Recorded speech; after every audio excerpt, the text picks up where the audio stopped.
a lady of noble grace, untouched by worldly dust. When her maid stole her jewelry, I stood up for her, teaching her how to command respect before her servants. Yet she later handed medicine to that maid, saying I was a long-widowed woman of strange temper, asking the girl not to take offense. When the old matron despised her for being female and tried to divide the estate for a nephew, I argued fiercely, fighting for her rights. She wore silken brocade, knelt before the old matron, and accused me of caring too much for wealth and neglecting kinship. I shielded her from ruffians to preserve her reputation, even went to great lengths to marry her into the Marquis's household as the principal wife, believing I had secured her life of safety. Who would have thought, the first thing she did upon entering that mansion was to accuse me of consorting with a servant, and in the end, I was drowned in a pig cage. When I opened my eyes again, I had returned to the day she told me her maid had stolen her jewelry. I took the maid's hand and said, "Don't mind your mistress. She's merely an adopted daughter, full of insecurity. Without me, she wouldn't even be your equal. This life, I'll take a higher road, and leave that so-called noble daughter with nowhere to run." Madam, it was this maid who stole the young lady's jewelry. The evidence is clear. I sat upon the grand armchair, looking down at the trembling girl kneeling before me, the maid from the courtyard of my adopted daughter, Goufian. The old matron seized the maid by her collar, revealing a golden hairpin hidden at her waist. It was the very pin I had spent my own dowry to have a palace jeweler craft when Goufian came of age. There was only one such piece in all of Chang'an, proof of how dearly I cherished her. I still remember her indifferent face when she received it, contrasted sharply with my own heartfelt joy. When I asked if she liked it, she quoted the classics, saying I was overly sentimental and vain. That golden pin she soon left in a dusty corner, calling it vulgar and unfit for her refined taste. Today is my birthday. Goufian arrived in plain white robes. She first apologized for coming late, then explained she wore white to atone, because the golden pin had been stolen by her maid. Hearing that, fury surged within me. For a personal maid to steal from her mistress, how utterly disgraceful. Thus came the scene before us, the old matron catching the girl effortlessly. For the maid never even tried to run. The golden pin was not the only thing she carried. I curved my lips. Indeed, it was time to establish authority. I told the old matron to stand aside and rose to my feet. Everyone waited for me to act. Even the maid, trembling and weeping, leaned sideways in fear. "Madam, the servant did not know the golden pin was a gift from you. The young lady said she didn't want it. She gave it to me and told me to sell it for medicine for my family." The old matron instantly scolded the maid for her insolence, threatening to tear her mouth apart, then reminded me to make the punishment harsh. But instead, I took the little maid's hand. "Look at these hands," I said softly. "You've suffered much, haven't you?" Goufian liked pale-colored clothes and had a fondness for cleanliness, so her garments were washed constantly, even in winter, once a day. Her once soft, delicate hands were now covered with frost scars, the bones slightly warped from years of labor. "Don't mind your mistress," I told her. "She's merely an adopted daughter, insecure and prideful. Without me, she wouldn't even be your equal." Goufian had been waiting for me to punish the maid on her behalf, to help her assert her authority. Throughout the whole ordeal, she stood there serenely, as if none of it concerned her. But at my words, her eyes widened. For the first time, her face showed something other than that calm indifference. "Mother, how could you say that? I'm your daughter," she cried. Once, I would have hurried to defend her. But not this time. Because I had been reborn. In my previous life, I saved the 8-year-old Goufian from human traffickers. She was a pitiful, delicate girl. Had she been sold to a brothel, her life would have been ruined forever. Pity moved me, and I brought her home, raising her as my adopted daughter. I taught her with care, but she lived like a cold chrysanthemum, aloof, never fighting for anything. Outsiders praised her as a celestial maiden untouched by dust, but as her mother, I feared she'd suffer in this cruel world. I couldn't protect her forever, so I planned and fought for her instead. That day, I refused to believe the maid's words. I thought she was merely making excuses. I ordered her hands broken and locked her in the woodshed until her family came to collect her. Yet Guffian later brought medicine to the maid, telling her I was a long-widowed woman with a strange temper and that she shouldn't take offense. Thus, I became the villain of the household. The servants all resented me but dared not speak, while Guffian became the merciful bodhisattva.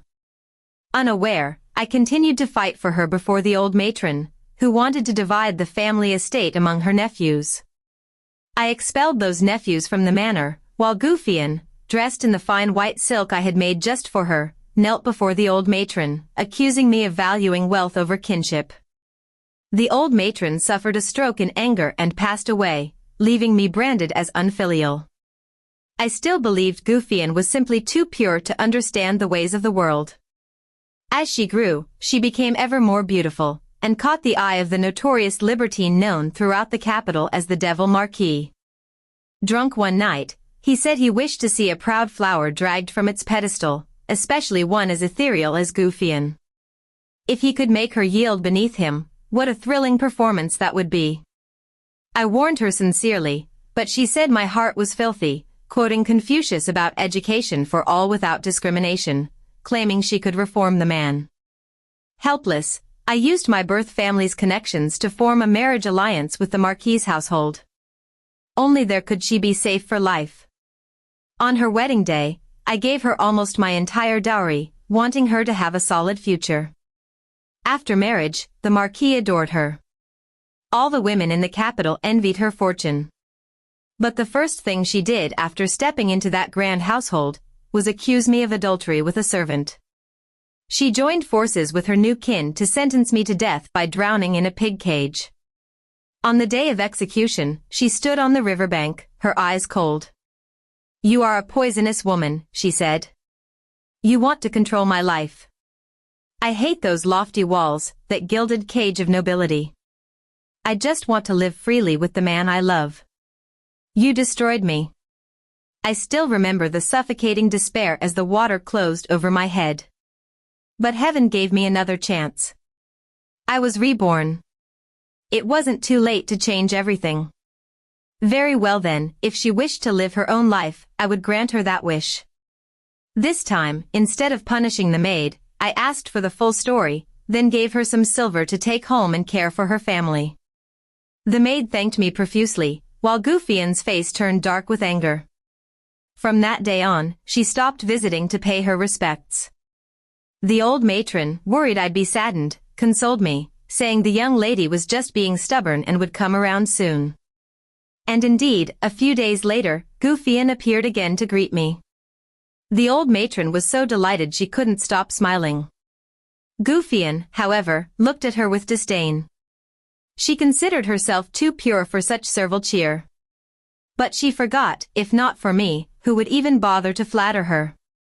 We talked for a while, mostly idle chatter. Her unease was obvious, but I pretended not to notice. At last, she finally spoke. She wanted the golden hairpin back. In my previous life, after punishing the maid, I had returned the pin to her. Yet instead of gratitude, she accused me of cruelty, said she would never keep something tainted by blood, and threw it into the latrine. "Filth belongs with filth," she said. "Heaven truly does waste beauty on the unworthy." This time, I had kept the golden pin safely with me. I never expected she'd come to ask for it herself. "That was a gift from you, Mother," Guffian said softly. "Though I don't care for worldly things, it holds special meaning. I'd like to keep it as a memento." I ignored her words and took out a wooden hairpin instead. "I've thought deeply about it," I said. "It was my fault before, forcing my tastes upon you, staining your pure heart with vulgar trinkets. So last night, I stayed up and made this wooden pin myself." I deliberately emphasized made with my own hands and stayed up all night, because in my previous life, on my own birthday, she had given me a rotted piece of wood she'd picked up somewhere, claiming it was a noble object beyond the measure of silver or gold. The old matron quickly chimed in, Madame nearly cut her hand making it. Looking at the smooth, uncarved wooden pin, Goufien's lips twitched. Ah, so she did realize it was worthless after all. When she gave such things, it was refinement. When I gave them, it was vulgarity. Just then, a servant came in to report that the maid's family had arrived. This moment had come in my past life too, but back then, they came to thank Goufien. They knelt and bowed their heads to the ground, calling her a living bodhisattva. This time, they knelt to me. The wooden hairpin in Goufien's hand nearly snapped under her fingers. Especially when the maid's father looked at her, his eyes full of fear and resentment, the meaning in his gaze could not have been more obvious. She stiffened, visibly uncomfortable. Trying to salvage her dignity, she said calmly, "A man shouldn't kneel so easily.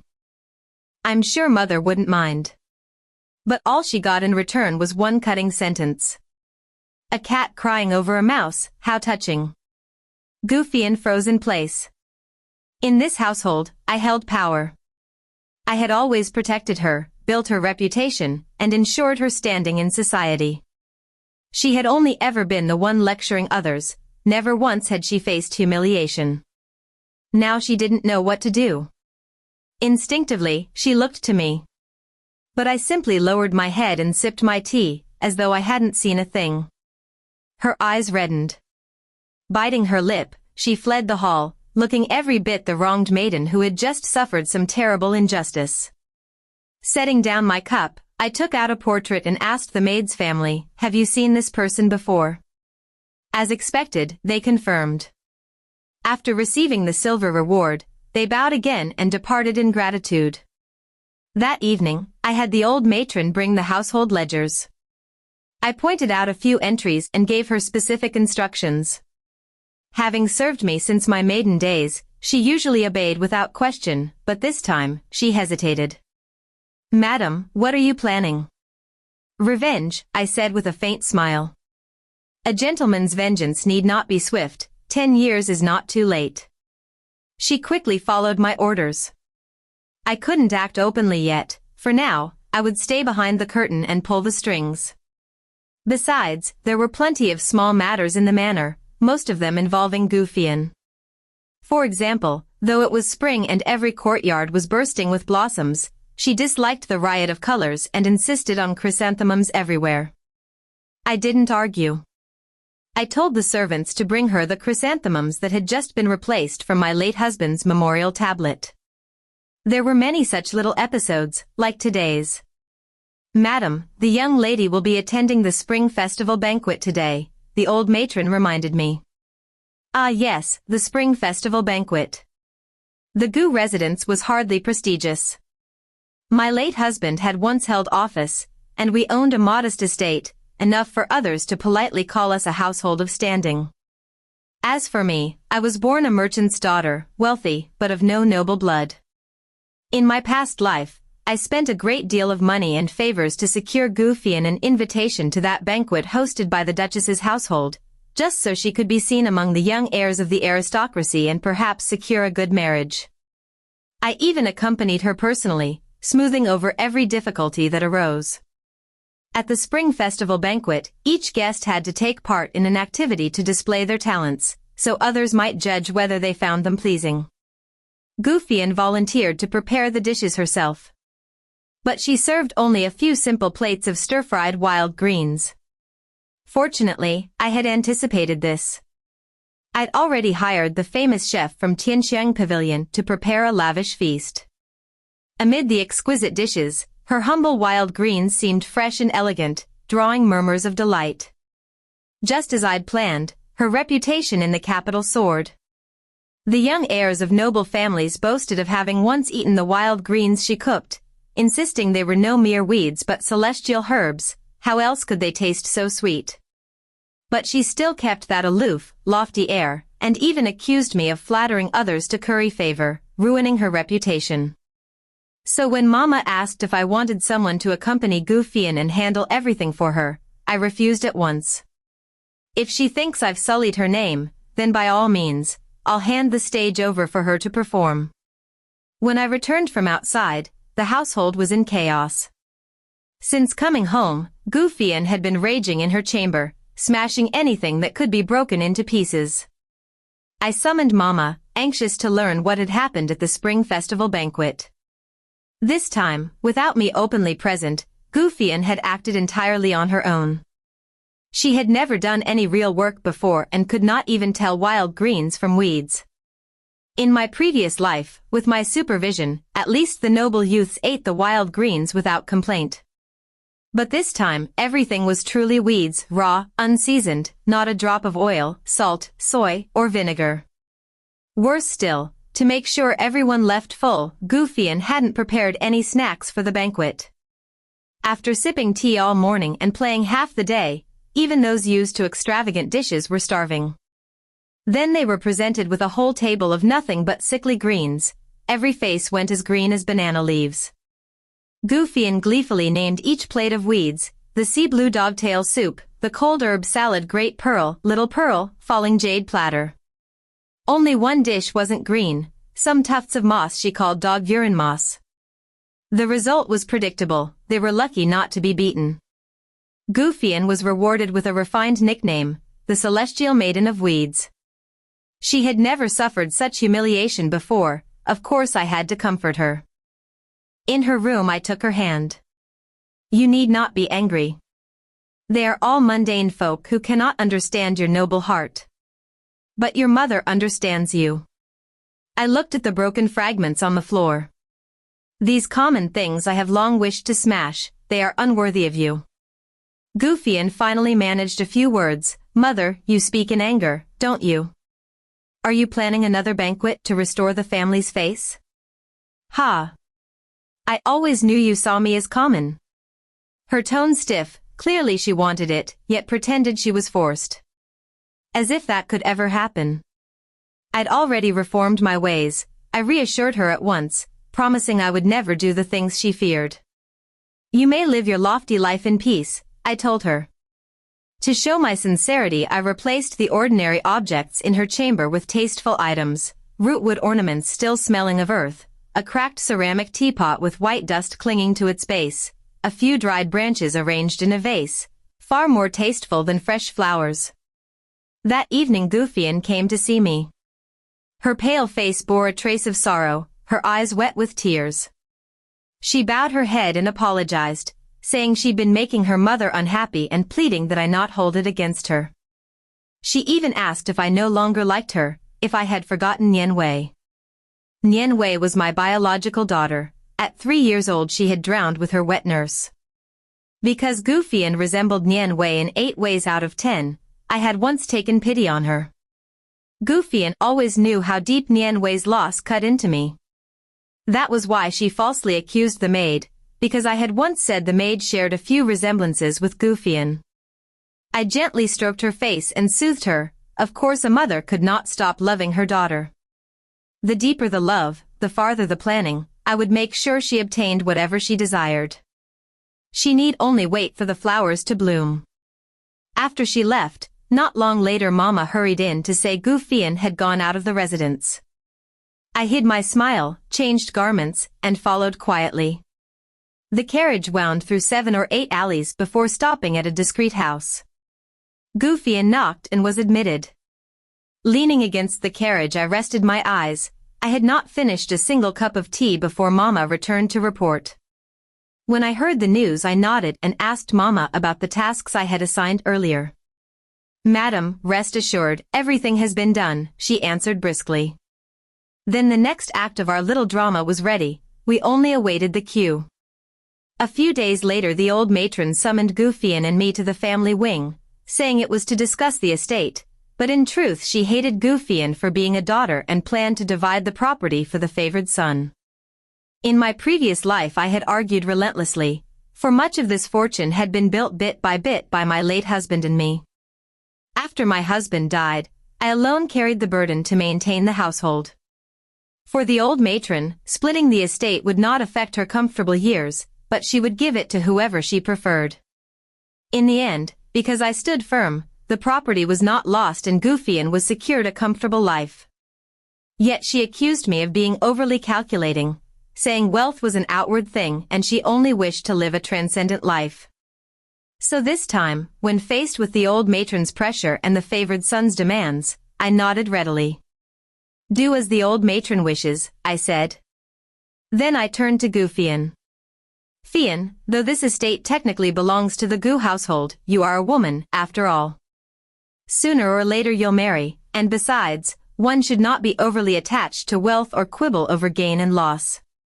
To value silver over kinship is unseemly, don't you think?" Gu Fian blinked, the words striking her as strangely familiar, yet something about them felt wrong. At last she managed to stammer, "Then, what should I do?" "Simply follow the way of nature," I replied calmly. "Wealth is fleeting, only purity and transcendence are the true path." The old matron was overjoyed, praising me endlessly. I knew my daughter-in-law would agree.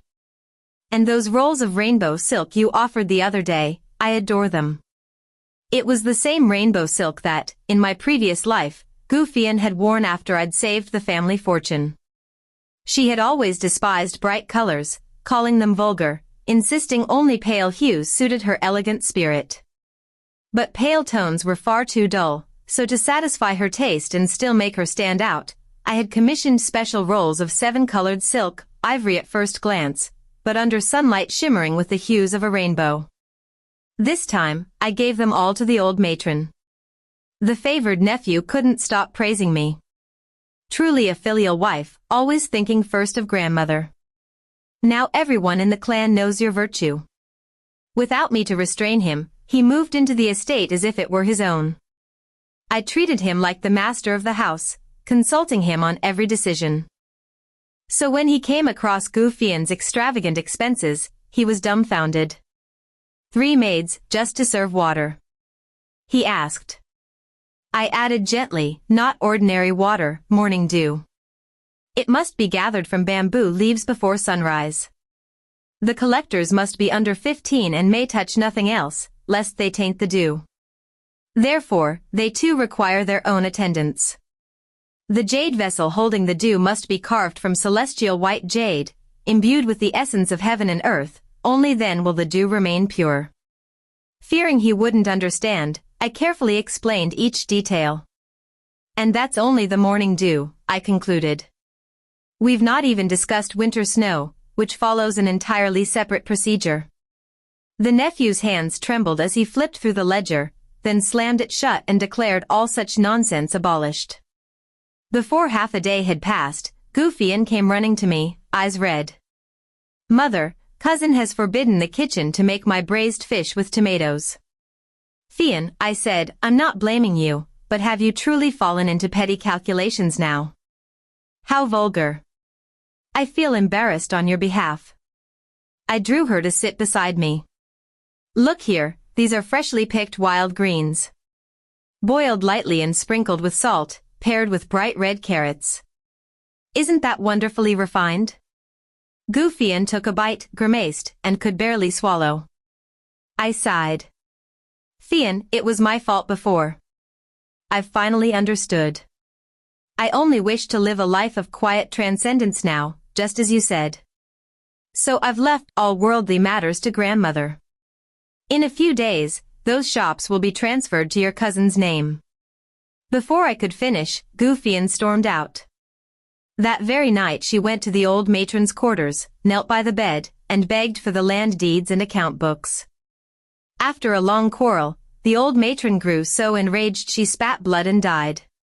Though Gu Fian was condemned as unfilial, she obtained the deeds and accounts, and promptly expelled the nephew from the estate. She wanted me to resume managing the household finances, but I wasn't foolish enough to invite trouble back upon myself. I used her own past words as my shield, "My soul seeks beauty, not the stain of worldly dust."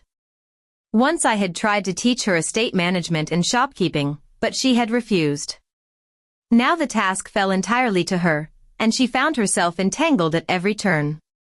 Worse still, those shops were already losing money, and the deeds had long been pawned at the money house for silver I'd borrowed. Within days Gu Fian was in utter disarray, hounded daily by debt collectors. She came to me for help, begging I repay the loans. I only smiled helplessly. My hands are tied, child.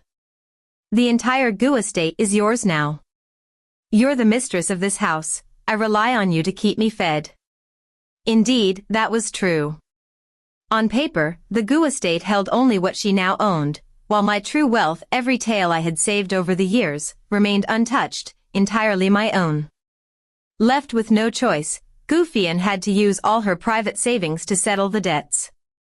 All these years, she had always claimed to be untouched by worldly dust, yet the precious gifts I gave her had quietly vanished one by one. Now, I finally knew where they had gone, melted into silver, flowing straight into her private coffers. But even that wasn't enough. In the end, her bank seized her entire shop. She had no idea, of course, that the bank belonged to me. In truth, it was merely a transfer, from my left hand to my right, from a loss to a profit. Reclaiming those assets, however, wasn't entirely effortless. Gu Fian stood in front of the door, tears glistening in her eyes but her voice trembling with self-righteous indignation. I have never borne a grudge against anyone, she declared, but there is a limit to what a person can endure. If you mean to rob me, you'll have to step over my body first. I've only ever cared for music, painting, and poetry. How dare you persecute me simply because I'm unskilled in worldly affairs? She stood there, accusing them so fiercely that any onlooker might think her an innocent victim.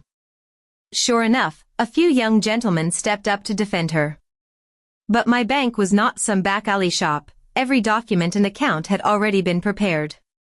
Whatever she said, she had no ground to stand on. When the men began to retreat, Gu Fian panicked. Pointing at them, she shouted. Didn't you all say you'd help me? Are you so terrified of a few debt papers? Are you still men? Miss Gu, one replied awkwardly, it's not that we don't dare, it's that you truly have no case. Some tried to reason with her, but she could no longer hear anything. To her, the world itself had turned against her. Why? She screamed. Why must you all press me like this? I've humbled myself, cast away my pride, still, it's not enough. Indeed, for someone who prided herself on purity beyond mortal dust, to now stoop and fight over money, what a sight it was. Even after lowering herself so far, no one pitied her. Instead, they argued and resisted. Of course she felt wronged. I stepped into the crowd, my face stricken with pain and disappointment. Fian, I said sorrowfully, money is but an external thing. For you to cling to it so desperately, isn't that disgracing the Gu family? You may only be an adopted daughter, but you still bear our name. You can forego dignity if you wish, but I cannot. Tears filled my eyes. I looked every inch the wronged, humiliated matron. Then I turned to the others and the servants, bowing deeply. I must apologize to you all. It is my fault for not raising my adopted daughter properly. Even if the Gu family has no money left, we will not lose our integrity. We will repay what we owe. Among the onlookers, Mama's voice rose, steady, practiced, beginning to recount Gu Fian's past. Until now, no one in the capital knew how wretched her origins had been. I had hidden it to spare her pride. She had once been tied up like livestock, her body crawling with lice, thrown at the brothel's doorstep for selection. So that's the truth. Someone whispered. Then her lofty airs were all an act. Of course, another scoffed. The more one lacks, the more they pretend. Rumors spread swiftly, that she had angered her grandmother to death fighting over the estate, driven her cousin out of the house, and now ruled the Gu residence alone. The madam is far more reasonable than we thought, they murmured. Truly a woman of virtue and sense, not the cruel mistress people made her out to be. It seemed everyone now understood who the real villain was. Once the bank affair was settled, I was in high spirits. I booked a private room at Tianxiang Pavilion and sent for the little maid. She arrived nervously. Madam, do you have distinguished guests today? If so, this servant should take her leave. Next time you visit, I'll kill a chicken to serve you. Lately, I had visited her home several times when free. Her family's illness had improved, and she now had more time. We often strolled the market together. Her name was Chun Tao. Her parents had named her so because she was born when the peach blossoms were in full bloom. I smiled. Indeed, spring was in the air. Chun Tao and I shared a natural rapport. Neither of us cared for the arts and poetry that Gufian so worshipped. We both preferred the logic of trade and the clarity of ledgers. With part of the silver I rewarded her, she bought some chickens, ducks, and rabbits to raise. When they laid eggs or had offspring, she sold them at the market. The profits were small but steady. Little by little, she'd saved a tidy sum.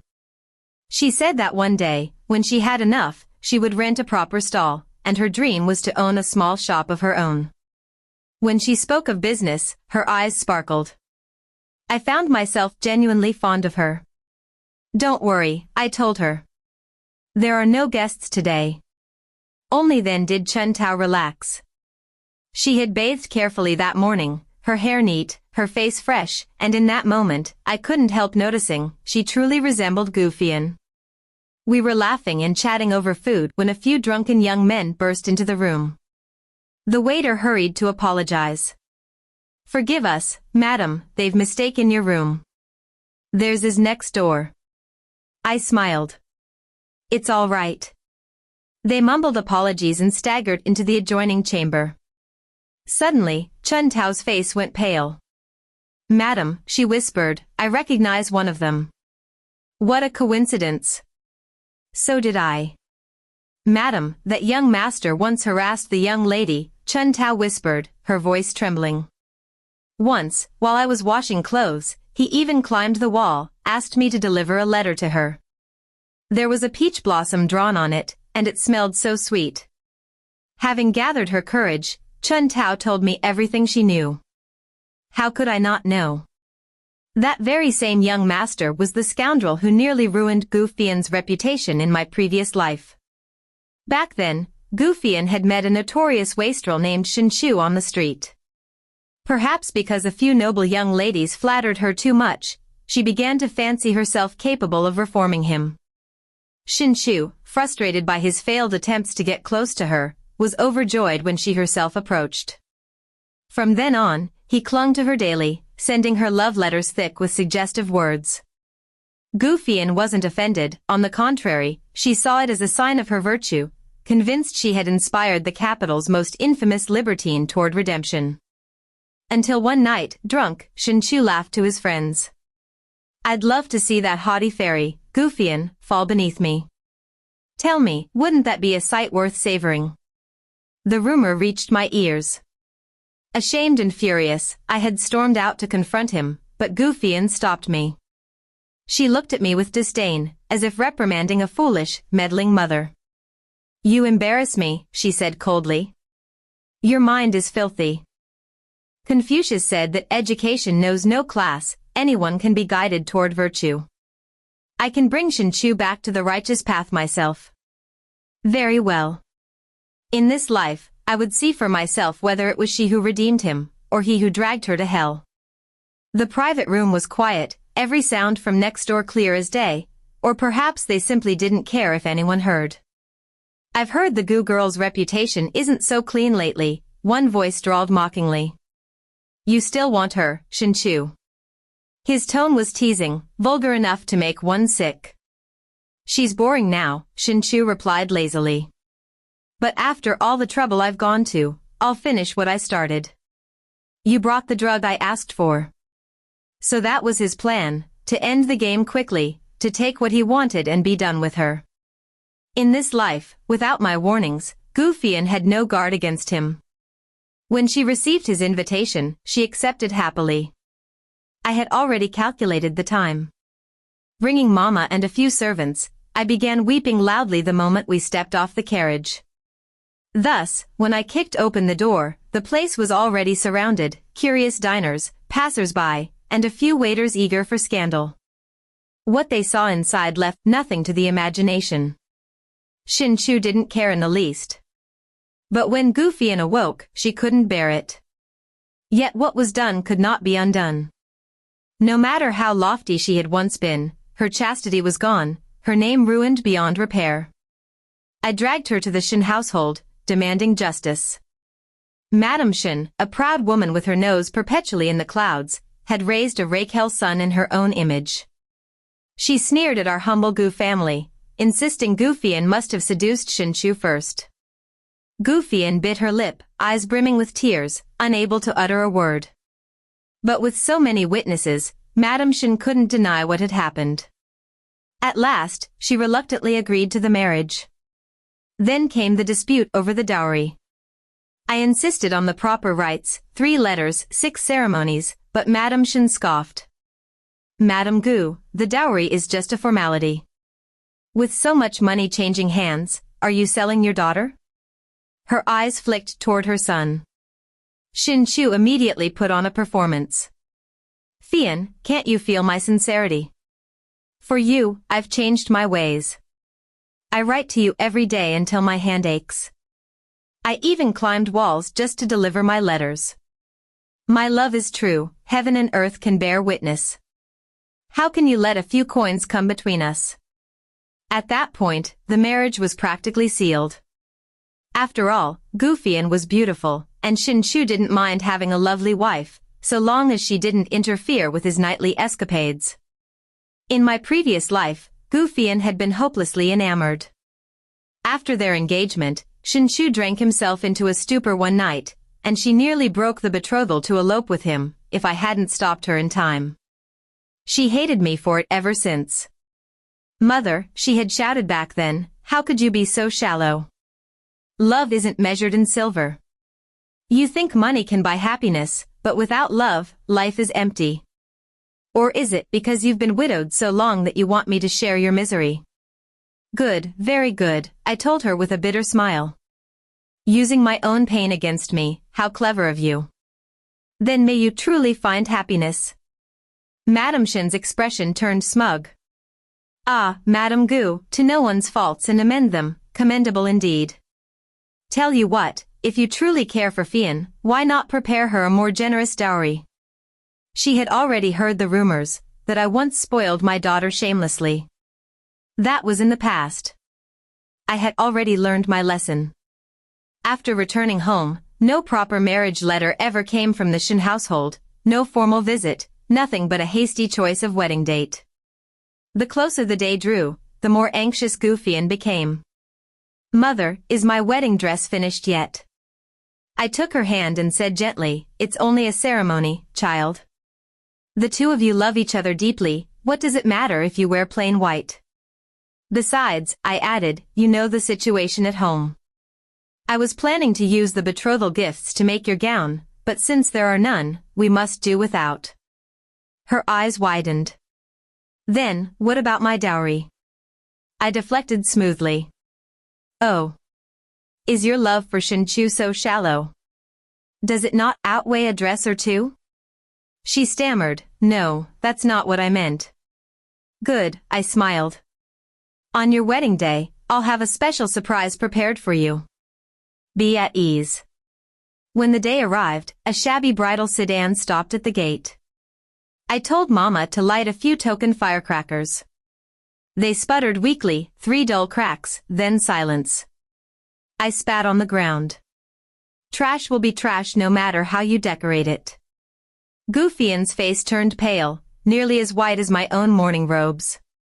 I, being ever honest about my reform, told Shen Chu plainly that there was no dowry at all. Thus, I wore white to express my regret, pleading for the Shen family's understanding, that every coin in our household had already been spent raising Gu Fian. Her dowry, I explained, was a ledger, meticulously recording every expense from her childhood, clothes, food, lessons, everything. I instructed Shen Chu to care for her according to that same level of expenditure. Do not mistreat her, I said tearfully. That is the only thing this poor mother can do for her daughter. Gu Fian, humiliated, demanded to know about her surprise. Oh, that! I exclaimed suddenly. Almost forgot, the auspicious hour is upon us. Servants, put up the red flowers. And change these unlucky white robes, today, Chun Tao returns home. The household sprang to life. 2 long strings of firecrackers were lit, exploding in thunderous joy. The lively sound drowned out the pitiful sight of the tattered bridal sedan. When passers-by asked what celebration was underway, I, now dressed in embroidered silk, smiled and replied, "The young lady of the Gu residence has returned. Her name is Chun Tao." I didn't attend the wedding. I heard it was grand enough, but every face in the Shin household was dark with anger. It turned out that Gu Fian had promised Shin Chu a lavish dowry. The Shin family, counting on that, borrowed heavily to impress society, planning to repay the debt with my supposed gifts. Imagine their faces when all they received was a single ledger of expenses. The Shins had long been hollow beneath their glitter. Years of excess had drained their fortune. The day Gu Fian entered their home marked the beginning of her misery. Madame Shin and Shin Chu, both resentful, vented their anger on her. She had to do all the housework herself, no maids, no servants, and endured endless scolding and beatings. Each morning she knelt before Madame Shin for a full hour before being allowed to rise. Afterward, she had to cook, clean, and wash everything in the household. How could she manage it? At the Gu residence, she hadn't even known where the kitchen door was. At first, Madame Shin only cursed her. Then she began urging Shin Chu to take a firmer hand. Already irritated by her cold, joyless demeanor, and by her attempts to keep him from his nightly debauchery, he found new sport in striking her daily. In the end, unable to bear it any longer, Gu Fian sought help from the Duchess. When my husband was alive, he had served under the Duke. Years ago, when the Duke was falsely accused, my husband took the blame to protect him. Out of guilt, the Duchess later helped me. She even vouched for me when I adopted Gu Fian, ensuring the old matron didn't cast us out of the Gu household. Now, abandoned by me, Gu Fian turned to that same Duchess, begging for justice. When Chun Tao and I arrived, Gu Fian had already finished her accusations. She declared that the Gu residents clearly had plenty of money, yet I chose to raise a mere maid instead of caring for my own daughter. I corrected her at once, "You were never my daughter. At most, you were an adopted child." "Madame Gu," said the Duchess coldly, "adopted or not, the law treats foster daughters as equals to blood daughters. I was witness to the adoption myself. You cannot cast her aside on a whim." "I am not acting on whim," I replied evenly. "I have proof." I had been preparing for this day for a long time, not just to sever ties, but to reveal the truth. I clapped my hands. Mama brought someone in. At the sight of that trembling woman, Gu Fian went pale. "Mother, what do you mean by this?"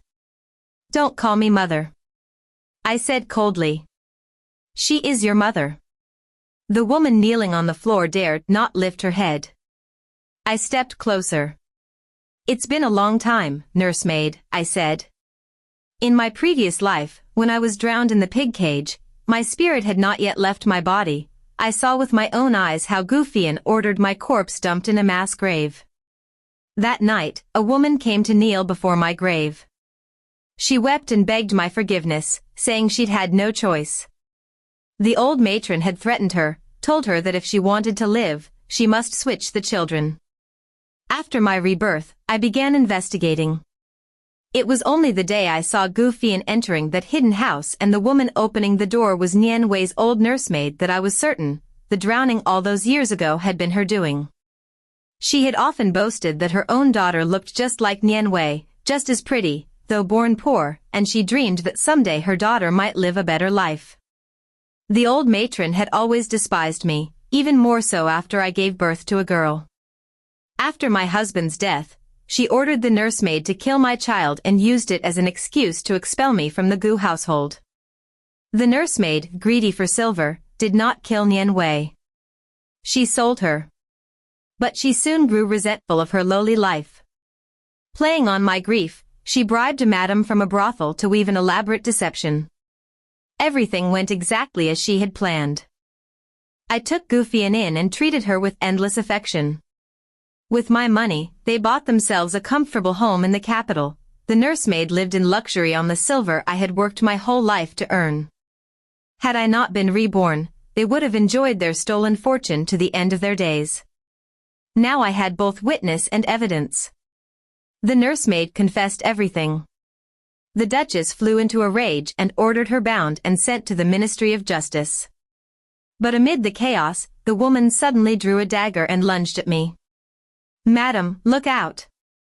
Before I could react, Chun Tao flung herself forward. The blade sank deep into her arm. The nursemaid, intending to kill me, froze in horror at the sight of blood. I seized the fallen dagger and, without hesitation, drove it straight into her chest. Then I held Chun Tao close. "Don't be afraid. Don't be afraid. This time, Mother won't lose you again." Chun Tao stared at me, dazed. "Madam." "I'm not madam," I whispered. "I'm your mother. You are Nian Wei." I had already summoned her adoptive parents to the residence. Years ago, the nursemaid had sold Nian Wei to them. At first, they had intended to raise her as a future daughter-in-law, but she was such a gentle, pitiful child that they couldn't bear to treat her harshly. When they later fell ill, they sent her to work as a maid in a noble household, hoping at least she would have enough to eat. Fate, it seemed, enjoyed its cruel jokes. Within days, the nursemaid died in custody, justice, in its own way, delivered by my hand. In front of the Duchess, I officially annulled the adoption and restored Nian Wei's rightful identity. As for Gufian, I did not seek further punishment. Death, sometimes, is a form of mercy.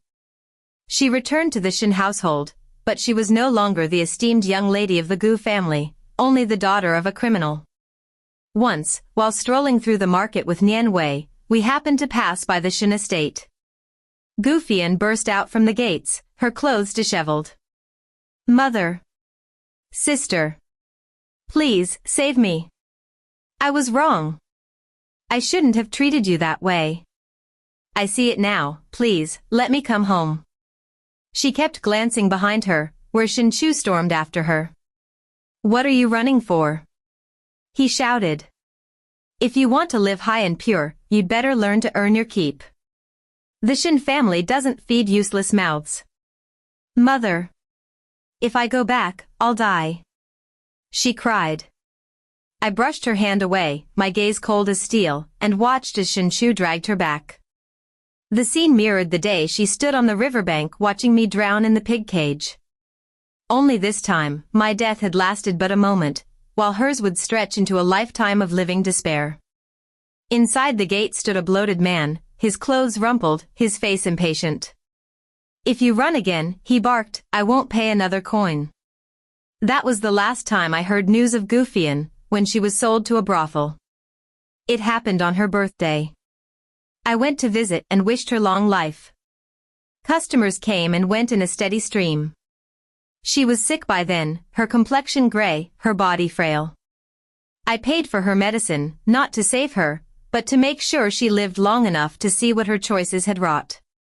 To repay her debts, she bit down on her pride and entertained one client after another, day after day. And yet, she clung to life for several years before death finally claimed her. By the time she died, the chain of stores Nian Wei and I had built together stretched across the nation, thriving, radiant, unstoppable.